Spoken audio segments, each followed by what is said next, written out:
Welcome to Darsha creators. Dear subscriber and friends, இன்றைக்கி நம்ம பார்க்க போகிறது என்னென்னா மல்டிபர்பஸ் சோப் ஆயில். இன்றைக்கி நிறைய வீடுகள்லையும் சரி, கமர்ஷியலாகவும் சரி, ஹோட்டல்கள்லையும் சரி, ஹாஸ்பிட்டல்ஸ் எல்லாத்துலேயுமே வந்துட்டு இந்த மல்டிபர்பஸ் சோப் ஆயில் வந்து நிறைய யூஸ் ஆகுது. ஸோ அதனால் இதை தயாரித்தோம்னா என்னோடய அடக்க விலை வந்து 10 ரூபா தான் வரும். நம்ம பாட்டில் போட்டு பண்ணும்போது 15 ரூபா வரும்.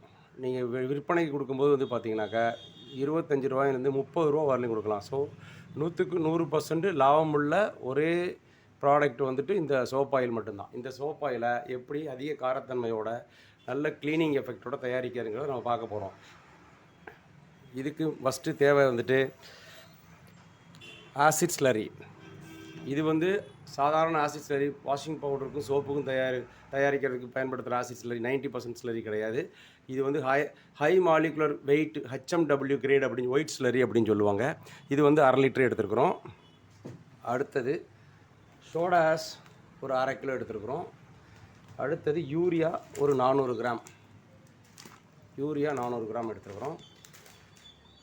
சோடியம் சல்ஃபேட், குளோபர் சல்ஃபேட் வந்துட்டு 25 கிராம் எடுத்துருக்குறோம். லெமன் பர்ஃப்யூம் எடுத்துருக்குறோம். அடுத்தது ரெட் கலர், ரெட் கலர் கொஞ்சமாக தேவைப்படுது. தண்ணி வந்துட்டு பார்த்திங்கனாக்கா வாட்டர் வந்துட்டு இதுக்கு மொத்தம் நம்ம 10 லிட்டர் பேட்ச் தயாரிக்கிறதுக்கு நம்மளுக்கு எவ்வளோ தண்ணி தேவைப்படுதுனாக்கா 9 லிட்டர் தண்ணி தேவைப்படுது. இதில் வந்து ஃபஸ்ட்டு வந்துட்டு ஒரு 8 லிட்டர் தண்ணி ஃபஸ்ட்டு எடுத்துக்கிறோம். லிட்டர் கொள்ளளவுடைய ஒரு பக்கெட் எடுத்துருக்குறோம். அதில் ஒரு 8 லிட்டர் அளவுக்கு நம்ம ஃபஸ்ட்டு வாட்டர் எடுத்துக்கிறோம். ஒரு பிவிசி பைப் எடுத்துங்க, ஒரு 2.5 அடி. இந்த பக்கெட்டை விட ஹைட்டாக ஒரு அடி இருக்கிற மாதிரி எடுத்துகிட்டு இதை வந்து மெதுவாக ஸ்டிர் பண்ணிவிட்டு ஃபஸ்ட்டு என்ன பண்ணுங்கள், சோடாஷ் 500 கிராம் சோடாஸ் இருக்குது பார்த்தீங்களா, 500 கிராம் சோடாஸை ஃபஸ்ட்டு டிசால்வ் பண்ணிடுங்க, கரைச்சிடுங்க. கொஞ்சம் கொஞ்சமாக போட்டு அப்படியே போட்டிங்கன்னா அடியில் கட்டி ஆகிடும். அதனால் கொஞ்சம் கொஞ்சமாக போட்டு ஃபஸ்ட்டு சோடாஸை கரைச்சிருங்க. கொஞ்சம் நேரம் மிக்ஸ் பண்ணிகிட்டே இருங்க.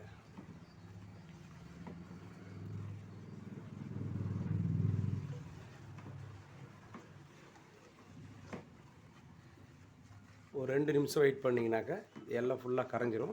கரைஞ்சதுக்கு அப்புறமேட்டு அடுத்து என்ன பண்ணலாம், சோடாஸ் நல்லா கரைஞ்ச உடனே காஸ்டிக் சோடா 12.5 கிராம் எடுத்துருக்குறோம். அதையும் போட்டுங்க. சோடாஸ் கூடவே வந்துட்டு காஸ்டிக் சோடா 12.5 கிராமையும் போட்டு நல்லா மிக்ஸ் பண்ணிடுங்க.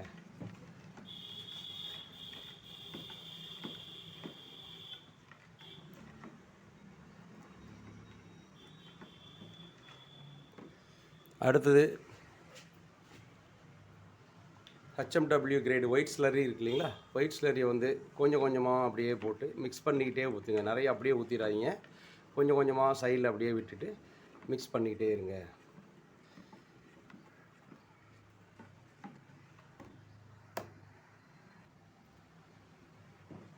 ஒரு 5 மினிட்ஸ் வந்துட்டு நம்ம சோடா ஸ்லரி இந்த ரெண்டையும் நியூட்ரலைசேஷன் ஆகிற வரலையும் மிக்ஸ் பண்ணி நல்லா கலக்கிக்கிட்டே இருக்கணும்.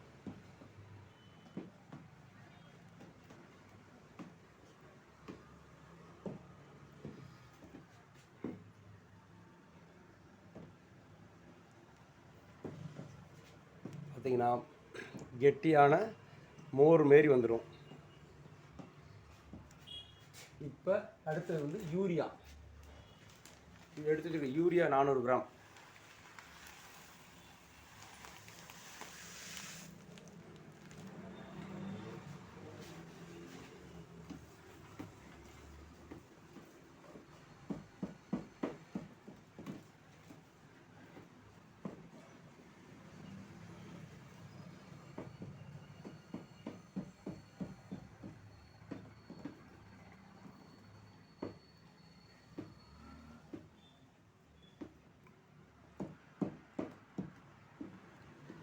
யூரியா போடுறதுக்கு முன்னாடி பார்த்தீங்கன்னா சோடா ஸ்லரி மட்டும் போடும்போது அது நியூட்ரலைசேஷன் ஆகி பால் அதாவது மோர் மாதிரி இருக்கும், கொஞ்சம் கலங்கின மாதிரி இருக்கும்.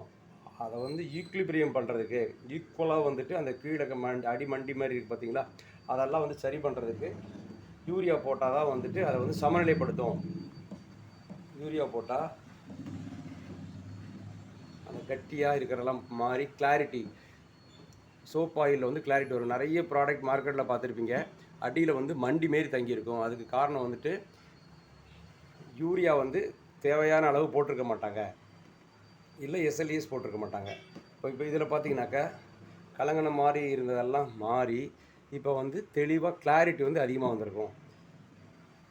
இதுக்கு அடுத்தது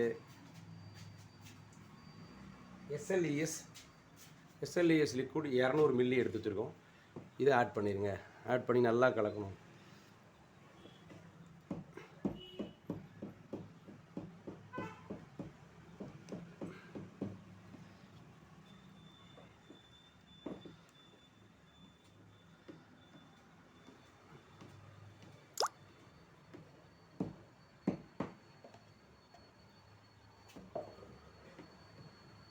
எஸ்எல்இஎஸ் நீங்கள் போடும்போது பார்த்தீங்கன்னாக்கா இன்னும் கிளாரிட்டி அதிகமாக வரும். அதே சமயத்தில் திக்னஸும் கொடுக்கும். எஸ்எல்இஎஸ் போடும்போது லாஸ்ட்டில் எடுத்து வச்சுருக்க 25 கிராம் சோடியம் சல்ஃபேட்.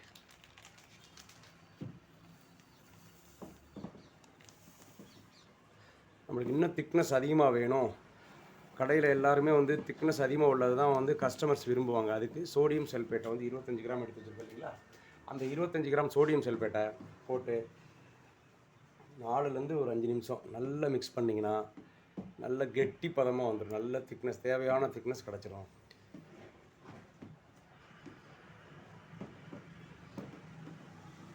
இந்த டயத்துக்கு நம்ம பர்ஃப்யூம், பொதுவாக சோப் ஆயிலுக்கு வந்து லெமன் பர்ஃப்யூம் தான் யூஸ் பண்ணுவாங்க.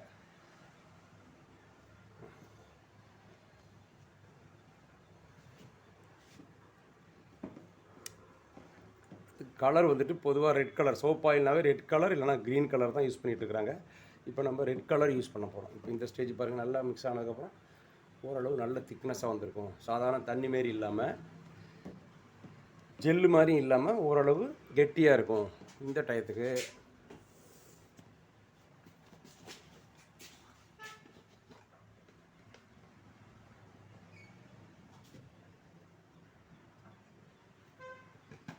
கொஞ்சோண்டு கலர் போட்டால் போதும். கொஞ்சமாக கலர் ஆட் பண்ணும், நிறைய வேண்டாம். நிறைய போட்டால் அது ரொம்ப பார்க்குறதுக்கு வந்து டார்க்காக இருக்கும், கிளாரிட்டி தெரியாது.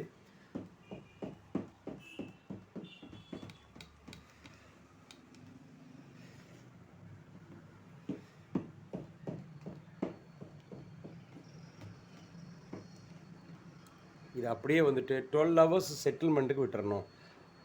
நல்லா மிக்ஸ் பண்ணிவிட்டு அட்லீஸ்ட் மினிமம் ஒரு 6 ஹவர்ஸ் செட்டில் ஆகிறதுக்கு விட்டால் தான் அந்த கிளாரிட்டி வந்து நல்ல தெளிவாக இருக்கும். இப்போ வந்து நுரையாக இருக்கும், நுரை வந்து எல்லா பக்கத்துலேயும் இருக்கும்.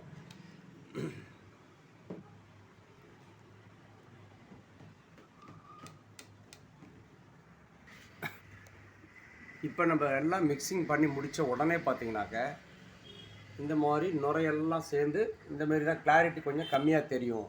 ஆனால் ஒரு 6 மணி நேரம் அப்படியே இதை எடுத்து மூடி வச்சுருங்க. மூடி வச்சதுக்கப்புறமேட்டு என்னுடைய கிளாரிட்டி எப்படி இருக்குது அப்படின்னாக்கா இந்த மாதிரி தெளிவாக இருக்கும். இதை பார்த்தீங்கன்னா தெரியும், கிளாரிட்டி இந்தமாரி வரும். இப்போ நம்மளுக்கு தேவையான மல்டிபர்பஸ் சோப் ஆயில் ரெடி. இதை பாட்டிலில் அடைச்சி ஸ்டிக்கர் ஒட்டி, இதனுடைய அடக்க விலை வந்து பார்த்தீங்கன்னாக்கா 10 ரூபாயிலேருந்து 11 ரூபா வரலையும் தான் வருது நம்மளுக்கு. ஆனால் இதை பாட்டில் ஒரு 5 ரூபா, ஸ்டிக்கர் ஒரு 1 ரூபா, 16 ரூபா அடக்க வருது. நீங்கள் 30 ரூபா வரலையும் இந்த மார்க்கெட்டுக்கு சப்ளை பண்ணலாம். இந்த வீடியோ பிடிச்சிருந்தா சப்ஸ்கிரைப் பண்ணுங்கள்.